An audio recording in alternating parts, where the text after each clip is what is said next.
Get your ugly face off of her! Look at that guy. Movies Inside Out presents. This adventure horror movie, rated PG-13, was inspired by Indiana Jones. It's filled with romance, humor, and thrilling special effects. All of this describes The Mummy from 1999. Why did it take 10 years to make the film? How did the main villain from Terminator turn into a Romeo? How did the actors suffer during filming? And who didn't the camels obey? You'll find answers to these and other questions in our new video. So, bloody good show, chaps! The creation story. The idea to remake the original 1932. The Mummy was conceived by producers James Jacks and Sean Daniel in the late 80s. Universal Studios gave the green light, but allocated a budget of around $10 million. They wanted a low-budget horror film with the potential for sequels, where the Mummy would resemble a Terminator-like character.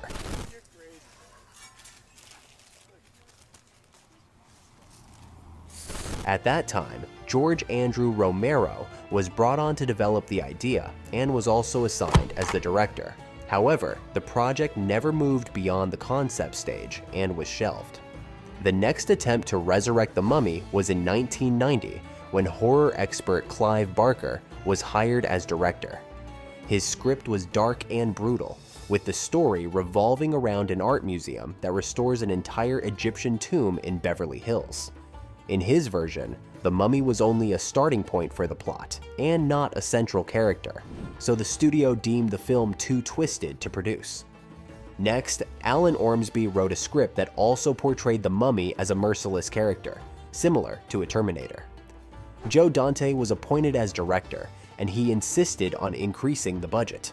Universal wasn't ready for that, but some ideas from that version made it into the final film, such as the flesh-eating scarab beetles and elements of the resurrected mummy's love story. Interestingly, Joe Dante had planned to cast Daniel Day-Lewis in the role of the Mummy. What in heaven's name are you talking about? In 1994, Romero returned to the project, this time aiming to make a zombie-style horror film with romantic elements. The plot of his new story centered around a female archaeologist named Helen Grosvenor and her discovery of the tomb of Egyptian general Imhotep from the time of Ramses II. His mummy was awakened by an MRI scan and then had to adapt to the modern world. Meanwhile, Helen begins to recall her past life as a priestess of Isis, and Imhotep resurrects his loyal servant who exacts revenge on everyone who bought stolen artifacts from their tomb. This script was also rejected, as the studio found it too dark and violent. After several more attempts to get the film into production and a change in studio leadership, Universal decided to increase the budget. Stephen Sommers took the director's chair and proposed making something in the style of Indiana Jones, with elements of horror. Sommers approached the project with great enthusiasm, as he had been deeply impressed by the original The Mummy as a child. According to Sommers, the most challenging aspect was balancing humor with horror.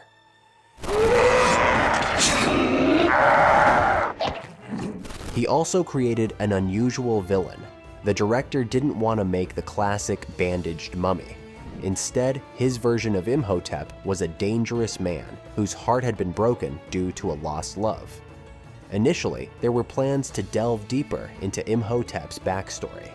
For instance, it was explained that filling his sarcophagus with scarab beetles wasn't just part of the torture, but a crucial ritual, a grim mockery of the life cycle. The immortal Imhotep and the beetles would devour each other so that he would suffer eternally. So somebody threw these in with our guy and then they slowly ate him alive? Very slowly. Additionally, there were plans to elaborate on the plagues that befell the land, explain minor plot elements, and reveal more about the Carnahan family and the reasons and consequences of their parents' deaths. Initially, their last name was Carnarvon, referencing the real-life Egyptologist and collector George Herbert, the 5th Earl of Carnarvon. He, along with his daughter Evelyn and another colleague, discovered the tomb of Tutankhamun and, according to legend, was cursed. However, the main character's last name was later changed, and the only reference to this storyline became Evelyn's mention that her father was a very famous explorer. My father was a very, very famous explorer. Casting. The producers offered the lead role of Rick O'Connell to Tom Cruise, Brad Pitt, Matt Damon, and Ben Affleck, but none of them were interested in the project. Interestingly, Tom Cruise later changed his mind and starred in the 2017 reboot, though it didn't turn out well. Other candidates considered for the role included Matthew McConaughey, Kurt Russell, Chris O'Donnell, and even Sylvester Stallone.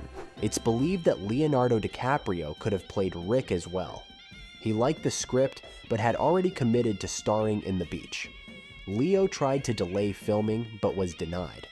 Thus, The Mummy slipped past DiCaprio, while production on The Beach was delayed anyway. Stephen Dunham also auditioned for the role of Rick O'Connell. Despite his limited acting resume, Stephen Sommers liked his performance during the casting. Although Dunham didn't land the role of Rick, a character was created specifically for him, Mr. Henderson, one of the American treasure hunters. The lead role ultimately went to Brendan Fraser, thanks to the success of George of the Jungle. Fraser perfectly matched Sommers' vision of a brave yet ironic Rick.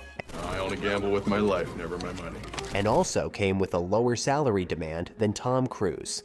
Fraser ended up being paid $4 million. For the role of Evelyn, the producers initially considered American actresses, but then expanded their search internationally. One of the contenders was Anna Friel, who would later gain fame for the series Pushing Daisies. Rachel Weisz auditioned several times, despite her general dislike for horror films and similar genres. However, she was drawn to the storyline of Imhotep's tragic love for Ankh-Sunamun. What ultimately convinced Stephen Sommers to cast Weisz was her performance in the 1998 film The Land Girls. I am proud of what I am. For the comedic role of Evelyn's brother, Jonathan Carnahan, John Hannah was cast. Interestingly, Hannah never considered himself a comedic actor, and had no idea why the Mummy creators chose him. Well, everybody else we bumped into has died, why not you? James Jacks, one of the producers of The Mummy, had previously worked with South African actor Arnold Vosloo and invited him to play Imhotep. Vosloo liked the script, seeing it as a twisted version of Romeo and Juliet, and successfully passed his first and only audition. Since Imhotep spends most of the movie shirtless, Vosloo prepared for the role by cutting out alcohol and sugar from his diet, shedding around 11 pounds. One of the most memorable characters in The Mummy is Ardeth Bey, the leader of the Medjay. He was played by Israeli actor Oded Fehr. After Fehr was cast, Stephen Sommers abandoned the idea of covering the Medjay in tattoos from head to toe, saying Fehr was too handsome to hide. You have earned the respect and gratitude of me and my people. In fact, Sommers insisted on changing Ardeth's fate. Initially, the character was supposed to die in the final scene, but Sommers decided, Oded is too handsome to kill. The role of Hassan, the warden who makes a deal with Evelyn, was played by British comedian of Iranian descent Omid Jalili.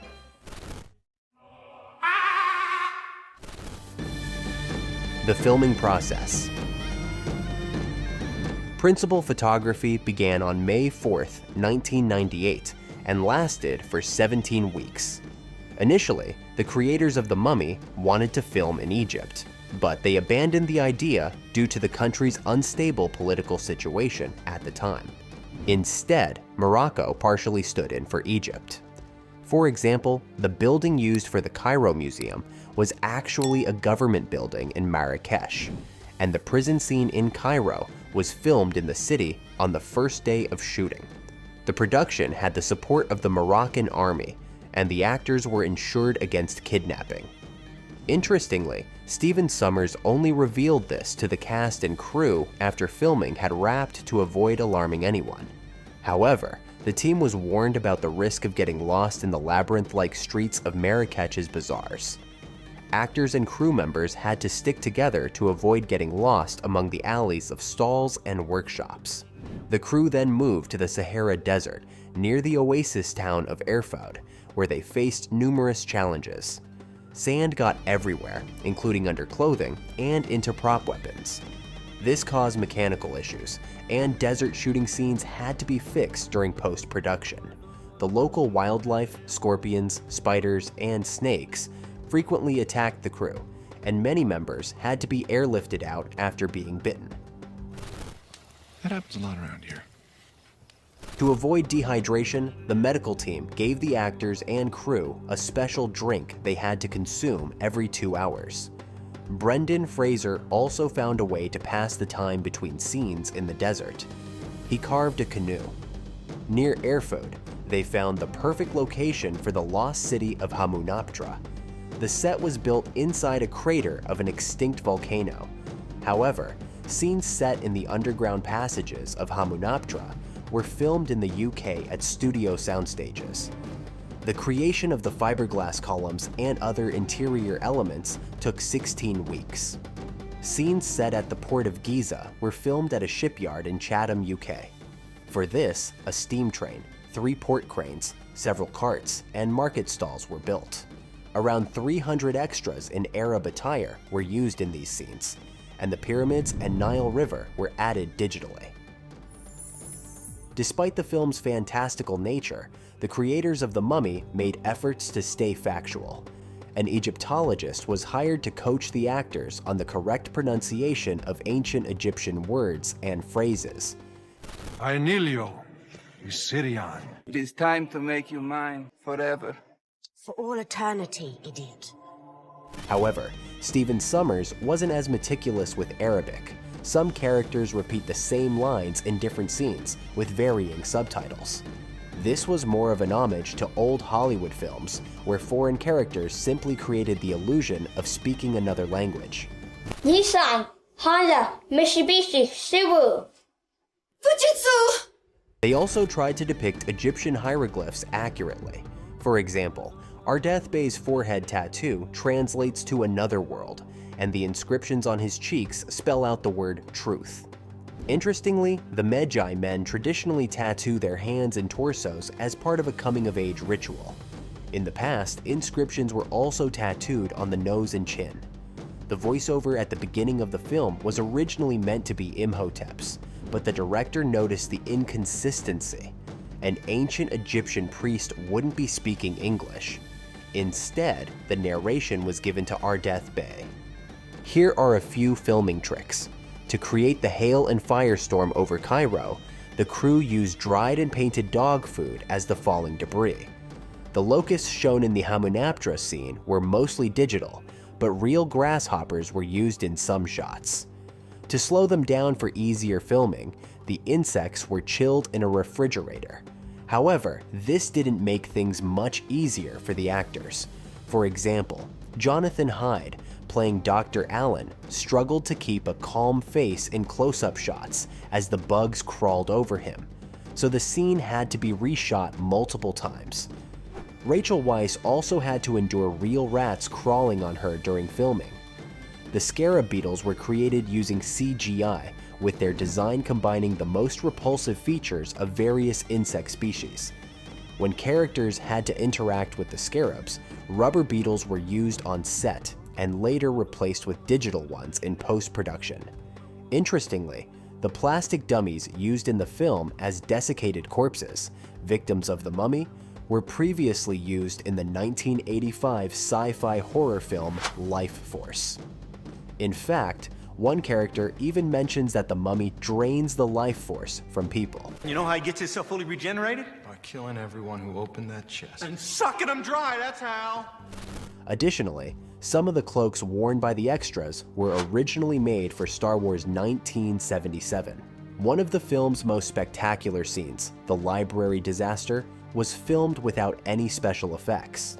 Had something gone wrong, it would have taken a whole day to reset the scene, but fortunately, it was done in one take. However, Rachel Weisz didn't perform the ladder balancing stunt herself, leaving it to a stunt double. Brendan Fraser, on the other hand, performed the hanging scene himself, a decision he later regretted. The noose around his neck was too tight, causing him to lose consciousness. He stopped breathing for a moment and had to be revived urgently. Interestingly, the director's only advice to Brendan before the stunt was, "Look good and don't die." One actor who certainly looked good in The Mummy was Patricia Velasquez as Ankh-Sunamun. Aside from a loincloth and jewelry, she wore nothing but body paint. Oh my!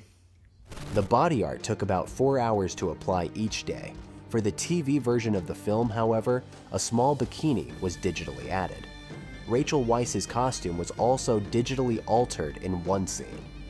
During the attack on the boat, Evelyn's nightgown got soaked and became transparent, so it had to be digitally colored white to maintain the PG-13 rating. It calls for it!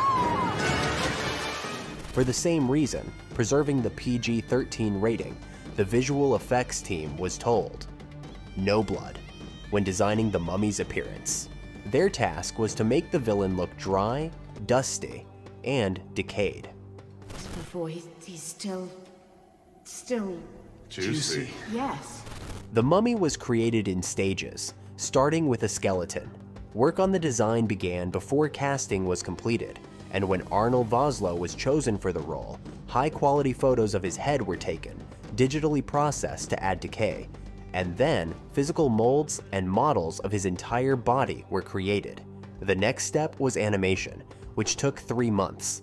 The 3D model was built layer by layer, from the skeleton to the skin, and Arnold Vosloo spent 2 days in motion capture sensors to ensure the mummy moved naturally, like a real person. While the CGI mummy looked terrifying, Vosloo compared himself to a Christmas tree on set. He had small red markers on his face for future special effects, which didn't exactly strike fear into his co-stars. To help the actors immerse themselves in the scene, they were shown images of Vosloo as the mummy.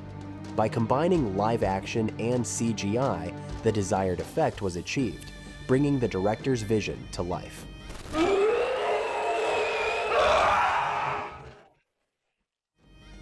The Mummy was one of the first films to make extensive use of digital effects. Some of them, however, appear a bit crude today, particularly in crowd scenes and with sand effects. But at the time, it was a breakthrough in CGI. The director insisted that digital effects be used only when necessary. For example, in the early scenes, temples, columns, pyramids, statues, the palace and sphinx were all handmade miniatures. The design team studied archaeological records and images of ancient Egyptian monuments to achieve maximum authenticity. Unfortunately, the scene was flooded with artificial lighting, giving the structures an unnatural look. As a result, viewers might not appreciate the amount of handcrafted effort that went into that shot. Another scene in the film's prologue combines CGI and live action, Imhotep's mummification, or rather, his wrapping. Arnold Vosloo was genuinely immobilized for the scene, which he found a torturous experience. The scene took 4 hours to film, during which Vosloo couldn't move at all. He later admitted it was his worst experience in filmmaking.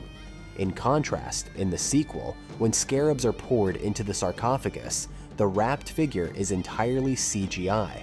Since the bugs were digital, it was easier to animate them interacting with another digital object than with a live actor. There's another scene with Imhotep that turned out to be unexpectedly tricky to shoot.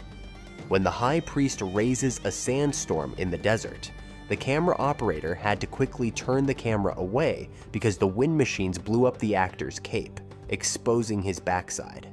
Interestingly, the line, Wait here! I'll go get help! Right! that Rick says to the warden Hassan on the riverboat was added at the last minute before filming. Stephen Sommers realized he hadn't written how the warden would escape. The funny moment when Evelyn saves Rick from 2 bullets earlier in the same scene was an idea the director came up with the night before shooting. But it wasn't just Sommers who came up with improvisations. The line, "Think of my children," that Benny says when Rick points a gun at him was improvised by actor Kevin J. O'Connor. Think of my children. You don't have any children. Someday I might. Shut up.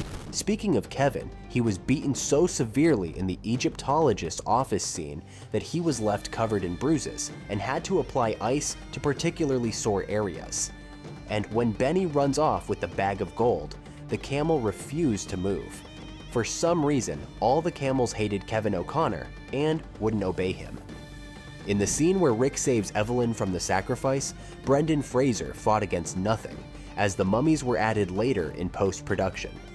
Before shooting, he carefully rehearsed all the movements, and it took 9 days to film the entire scene. Interestingly, the severed mummy hand was a real animatronic prop, not CGI. The screams of Imhotep and the mummy soldiers were a mix of lion and bear roars.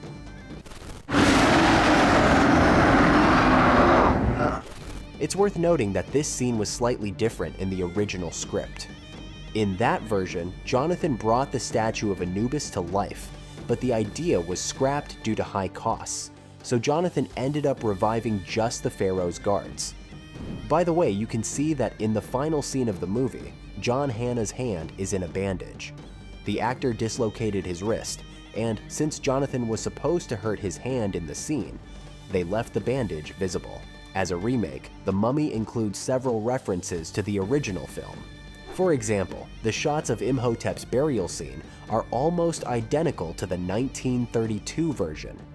Rick's comment about the priest being buried alive for getting a little too frisky also closely echoes the Hollywood original. John probably got a little too frisky with the pharaoh's daughter. And the biggest nod is in the name Ardeth Bey, which was the alias used by the resurrected Imhotep in the 1932 film, where he posed as a historian. Movie mistakes and errors. The plot and backstory of The Mummy are surprisingly rich and complex. However, right at the beginning, the creators make a ridiculous mistake.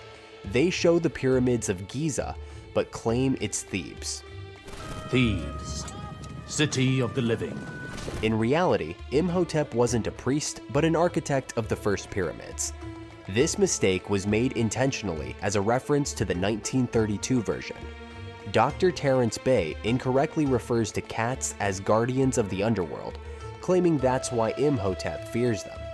But in Egyptian mythology, the underworld is protected by the god Osiris, while cats symbolize fertility and the sun. Additionally, Imhotep couldn't have used any important books, because books didn't exist at the time, only scrolls. Even if the ancient Egyptians had compiled such spell books as depicted in the film, the Book of Amun-Ra would have been impossible to lift, as it's made of pure gold according to the plot. The bronze weapons used by Rick and the mummy soldiers are much larger and longer than they should be. Not only would such a bronze sword be too heavy, but it would also bend easily during battle. There are inconsistencies in more recent historical details too. In 1926, when the film is set, there was no place called Libya. Yet Rick refers to the area by this name, which at the time was known as Italian North Africa. Many consider it a plot hole that Imhotep could mistake Evelyn for his beloved Ankh-Sunamun.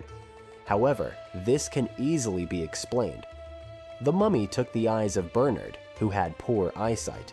This also explains why Imhotep squints when he first meets Evelyn. He simply has trouble seeing her face clearly. The mummy isn't without errors either.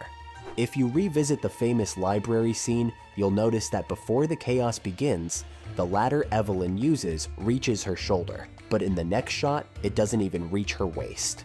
Also, the book she drops falls without a sound and then disappears entirely. Throughout the prison scene, Rick's hands are chained, but by the end, when he is led away, the chains have mysteriously vanished. Even in scenes away from the desert and its omnipresent sand, the actors face challenges with the shooting. During the shootout on the boat, blank cartridges were used, but they were still quite loud. To avoid ear pain, some actors wore earplugs, which attentive viewers might notice. In another scene, the warden, trying to get rid of a scarab crawling under his skin, unbuttons his shirt. But when he hits a wall and falls, the shirt is neatly buttoned up and tucked in. He obviously had no chance to fix it.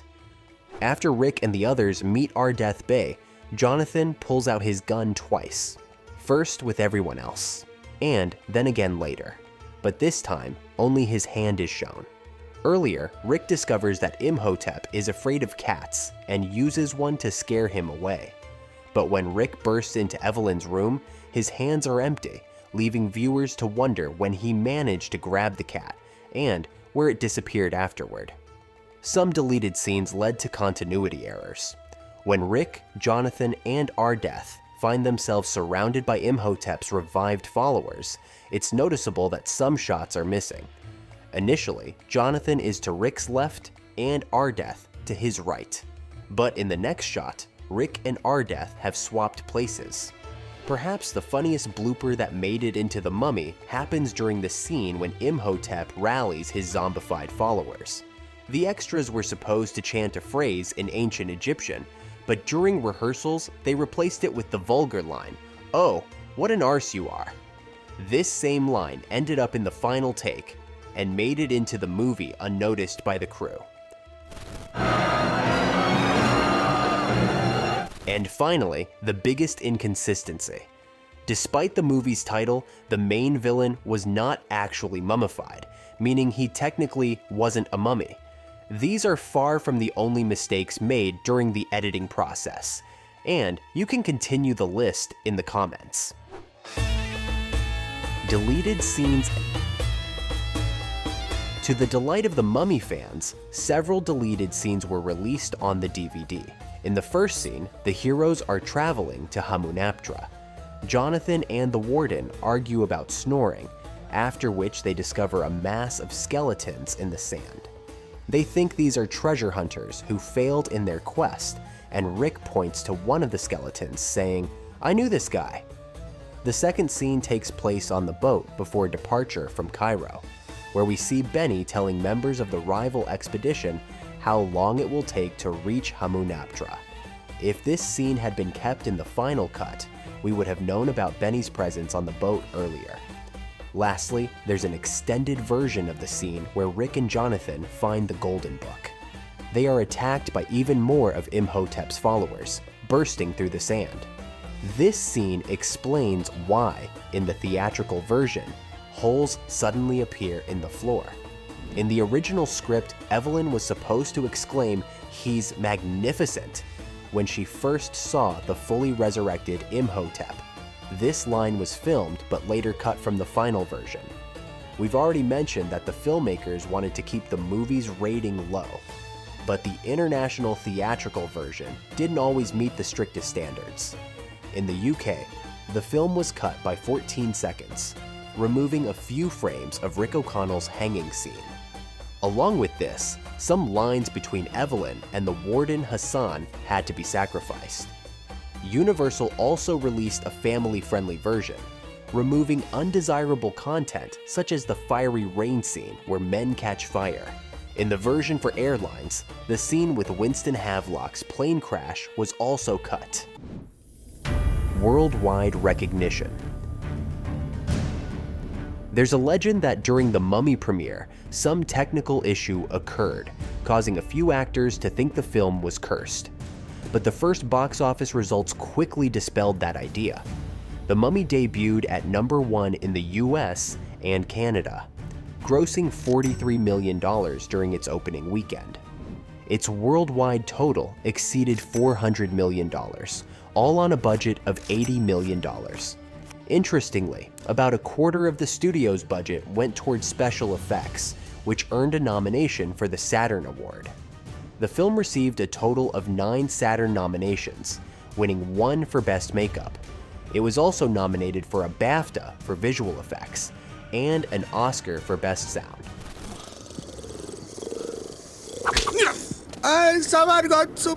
According to Stephen Sommers, Universal called him the morning after the premiere and said, "We need another one."